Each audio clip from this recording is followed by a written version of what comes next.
नाज़रीन, ठटोमा वफ़ा अकरम अब्बासी की रिपोर्ट मुताबिक सिंध के शहनशाह शहज़ादे MNA सैयद अयाज़ शाह शिराज़ी के बलोचिस्तान के मेंगल बिरोही बलोच मरदोई बलोच दोस्तन पारां आलीशान दावत ॾेई संदसि तारीख़ी इस्तक़बाल कंदे खेसि लोंगियूं ऐं बलोची सकाफ़त जा पटका पाराए मथसि गुल निछावर कंदे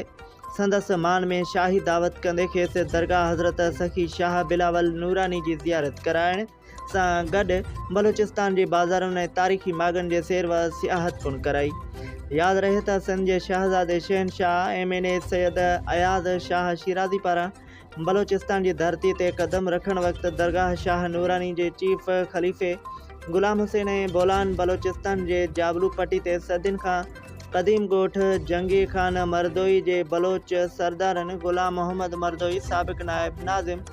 सरदार ख़ान मोहम्मद मरदोई ऐं मरदोई बिरादरी के मोअज़्ज़िन पारां संदसि तारीख़ी ऐं शानदार इस्तक़बाल कंदे खेसि लोंगियूं पाराइण सां गॾु बलोचन जो सकाफ़ती ऐं रवायती पटको पाराए संदसि शान आलीशान क़िस्म की शाही दावत जो एहतमाम कयो वियो।